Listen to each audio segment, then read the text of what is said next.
Alrighty, so we're back in the shop. You see got the Chevelle behind me, and I finally got some time to work on it because we're on spring break now. So I figured I'd make a couple videos for you guys. And today I'll be going over what I did for the trunk pan and for the bushings on it. Because even though this isn't like a whole, super clean restoration, we're not doing a frame off or anything like that. But I do want to have her riding pretty nice. So I did end up buying a pretty, I think it was a Jegs.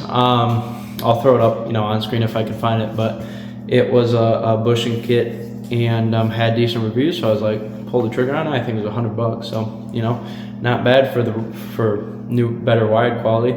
But yeah, so and the trunk pan, I went with a 3-piece. I'll show you guys, but ended up cutting the whole thing out because we just got a nice plasma cutter, but ended up cutting that thing out, and then that was it. We got it done. Still getting the final piece in, the middle piece, but the two sides are pretty much done, and all I have to do for that is to throw some seam sealer on there and get her pretty much tied together. So I just wanted to do a little walk around here. The trunk is in. You can see all these holes are where I drilled out spots for the welds, and you can see some of the tap cons are still in there.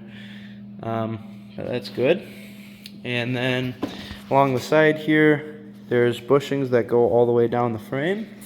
And if I have here, a little card, so upside down.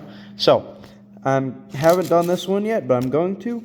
These bushings were in good shape, and I didn't want to lift the front of the car off the ground, so I just left these.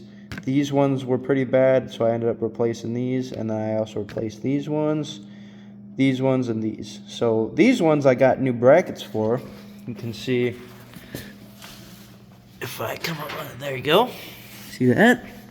And that's still got to be tidied up a little bit. I gotta put another piece of metal down in there to get it cleaner. And then these I'll talk about in a little bit, but I had to weld up a new mount here because these were rusted pretty badly. Actually, I think if we take a little walk over here, yeah, here's one of them. So yeah, not in the best of shape, but it is what it is.